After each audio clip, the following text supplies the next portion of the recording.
Jembatan Kota Tua atau biasa disebut Jembatan Kota Intan adalah bangunan peninggalan kolonial yang cukup dikenal di kota Jakarta. Jembatan ini merupakan salah satu landmark yang terkenal karena memang keunikannya. Jembatan yang biasa disebut jembatan gantung ini memiliki keunikan dan kelebihan bisa membuka tutup ketika kapal-kapal kecil masuk ke wilayah Batavia melalui Sungai Ciliwung. Bahkan di samping itu, banyak cerita-cerita yang berkaitan dengan legenda hidup yang menyertai jembatan itu hingga kini. Ingin mengetahui kelanjutan kisahnya? Mari kita ikuti kisah tentang Jembatan Kota Intan. Tapi sebelum itu, silahkan subscribe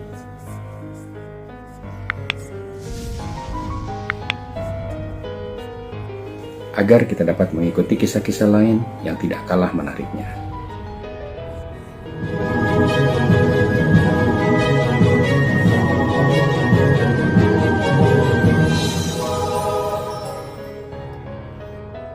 Jembatan Kota Intan atau yang biasa disebut jembatan gantung bukan hal yang asing lagi bagi warga Jakarta dan sekitarnya.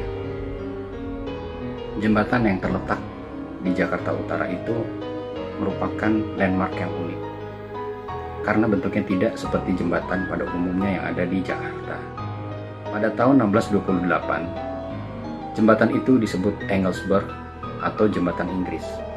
Dan pada tahun 1628 hingga 1629, jembatan tersebut mengalami perbaikan ketika mengalami serangan dan gempuran dari pasukan Banten serta Mataram yang bertubi-tubi sehingga jembatan tersebut hancur porak-poranda.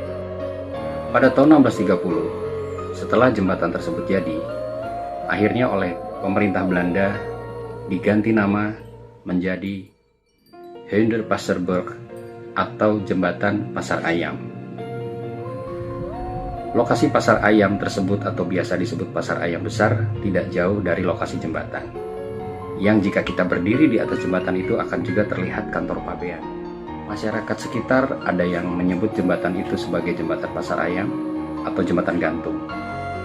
Namun masyarakat Belanda di Jakarta atau di Batavia pada saat itu menyebutnya adalah Jembatan Grote Boom atau Batang Besar. Karena jembatan tersebut merupakan batas antara daerah luar Batang dengan daerah yang sekarang disebut Kota Intan. Jembatan ini adalah jembatan yang berada paling luar dari daerah Kota Batavia dan berada di garis paling utara Kota Batavia. Pada abad ke-17, kapal-kapal kecil masih berlalu lalang menuju pusat Kota Batavia melalui Sungai Ciliwung yang mau tidak mau melalui jembatan tersebut. Karena itulah, maka jembatan itu disebut jembatan gantung, karena mekanisme jembatan itu bisa dibuka tutup untuk mempermudah lalu lintas kapal-kapal yang melalui Sungai Ciliwung menuju Kota Batavia. Pada tahun 1655, jembatan tersebut dibangun kembali dengan struktur dari batu. Karena sebelumnya jembatan itu seluruhnya terbuat dari kayu, sehingga mengalami kerusakan ketika terjadi berulang-ulang bencana banjir yang terjadi di sekitar Kota Batavia akibat luapan dari Sungai Ciliwung. Setelah jembatan itu jadi, pemerintah Hindia Belanda menamai jembatan itu Het Middelpuntbrug, yang berarti jembatan pusat. Pada tahun 1938, jembatan itu mengalami rekayasa kembali untuk mempermudah lalu lintas keluar masuk kapal-kapal yang menuju Kota Batavia melalui Sungai Ciliwung. Mekanisme jembatan yang bisa dibuka tutup itu mempermudah jalur-jalur kapal yang melalui Sungai Ciliwung menuju ke Kota Jakarta atau Kota Batavia.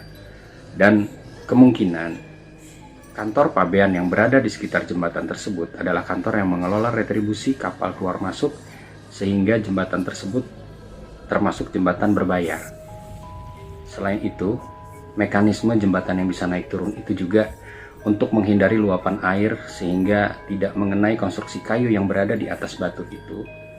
Mekanisme naik turunnya jembatan itu juga dibuat untuk menghindari luapan Sungai Ciliwung yang sering terjadi luapan ketika banjir.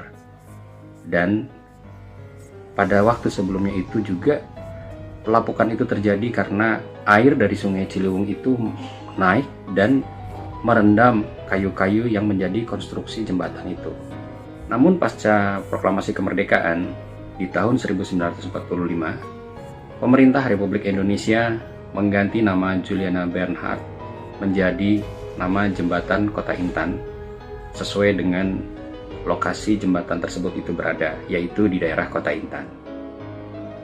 Hingga saat ini beredar kisah-kisah misteri di masyarakat, seringnya melihat penampakan seorang perempuan bergaun merah berjalan mondar-mandir di atas jembatan atau terkadang duduk sambil menangis, dan dikenal sebagai living legend atau legenda hidup, hantu Mary.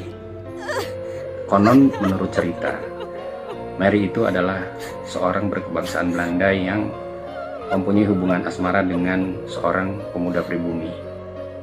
Namun karena orang tuanya tidak menyetujui hubungan tersebut, si pemuda ini direkayasa sehingga dianggap sebagai seorang kriminal yang harus mengakhiri hidupnya di ujung tiang gantungan yang berada di gedung Stadhuis atau gedung Museum Fathahillah yang posisinya tidak jauh dari jembatan Kota Intan tersebut.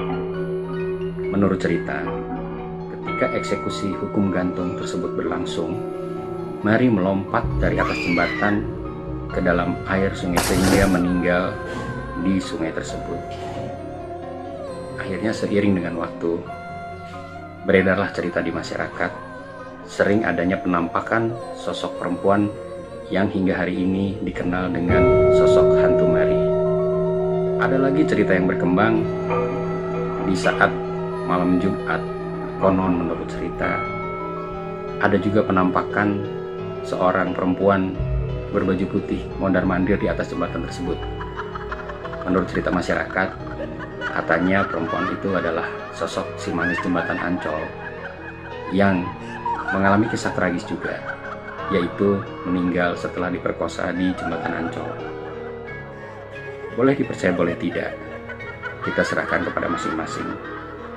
Namun di atas itu semua, jembatan Kota Intan ini adalah warisan yang sangat berharga, peninggalan masa kolonial yang harus tetap kita rawat dan kita jaga, agar anak cucu kita bisa melihat bagaimana sejarah bangsa kita dan peninggalan-peninggalan era kolonial khususnya masih bisa kita jadikan sumber belajar atau sumber pembelajaran kita untuk refleksi di masa depan.